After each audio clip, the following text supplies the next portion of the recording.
Perang transfer untuk Julian Alvarez.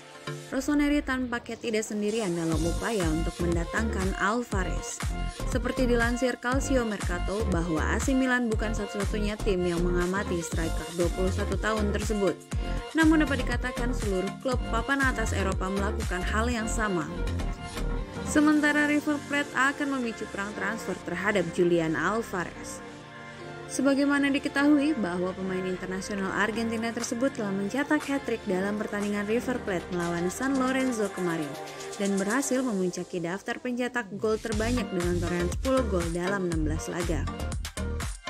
Sadar memiliki talenta yang bakal menjadi bintang di masa depan, River Plate menginginkan adanya perang transfer untuk Julian Alvarez. Sejatinya River Plate belum memasang bandrol untuk sang pemain dan tengah menunggu tawaran resmi pertama.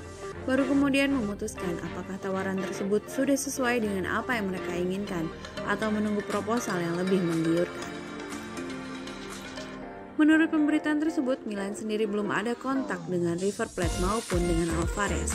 Dan tampaknya sulit untuk membayangkan Milan akan mengambil langkah cepat, namun bukan tidak mungkin akan ada kejutan yang terjadi pada jendela transfer Januari mendatang. Stadion baru, Salah akan segera gelar pertemuan dengan Milan dan Inter.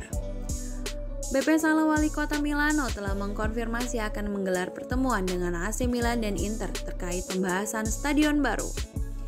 Stadion San Siro yang saat ini sudah berusia hampir 100 tahun membuat dua raksasa Italia, Milan dan Inter, bertekad untuk membangun stadion baru. Akan tetapi, pandemi COVID-19 dan pemilu sedikit banyak menghambat proyek tersebut. Salah yang saat ini terpilih kembali sebagai wali kota Milano dan cenderung mendukung proyek tersebut semakin vokal dalam menyuarakan dukungannya. Dalam konferensi pers, ia mengungkapkan bahwa pekan depan ia akan menemui pihak Rossoneri dan Nerazzurri guna membahas proyek stadion baru.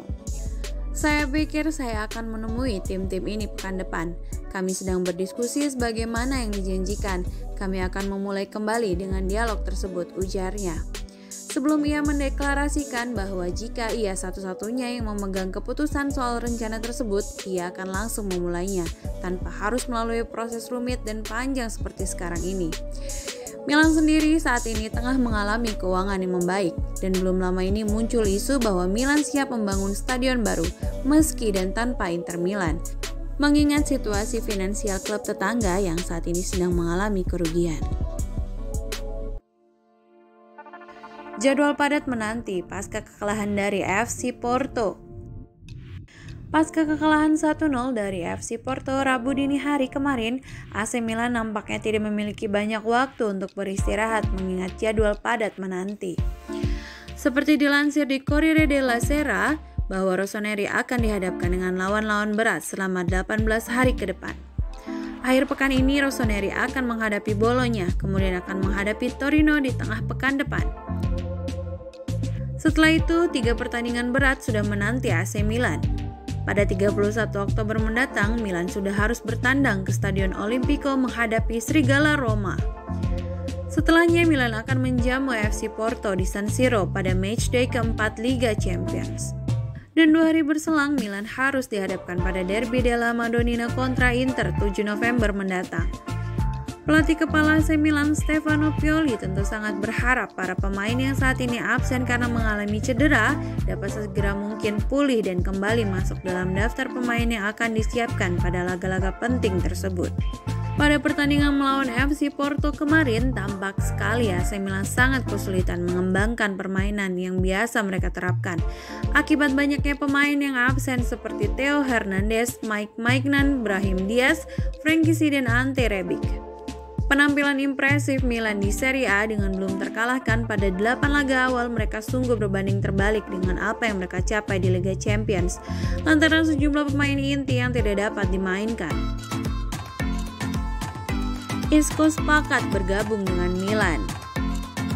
Menyandang sebagai klub terbanyak kedua setelah Real Madrid dalam hal peraih trofi terbanyak di Liga Champions, AC Milan malah takluk dalam 3 pertandingan awal Liga Champions.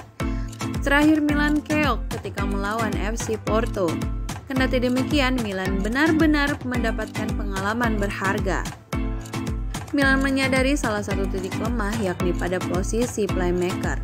Tanpa kehadiran Brahim Diaz, kreativitas lini serang Milan sungguh buruk, bahkan dapat dikatakan tak terlihat.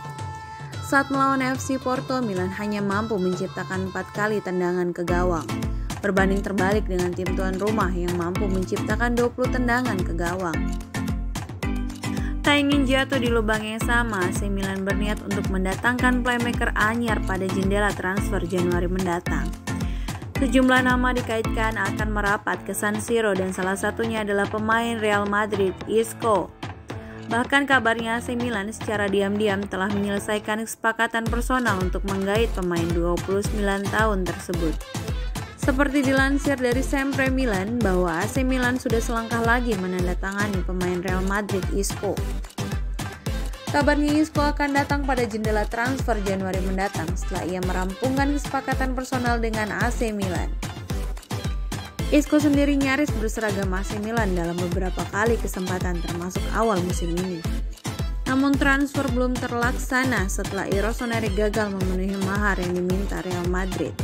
Dalam laporan yang sama, Isco sudah mengatakan ya untuk bergabung dengan AC Milan, di mana ia akan kembali dengan mantan rekannya di Real Madrid, Brahim Diaz dan Theo Hernandez. Hanya tinggal menyelesaikan kesepakatan dengan Real Madrid. Los Blancos diharapkan tidak akan menuntut harga yang selangit, mengingat kontraknya yang akan berakhir akhir musim ini dan semua menunjukkan bahwa operasi akan ditutup dengan mahar 3 atau 4 juta euro.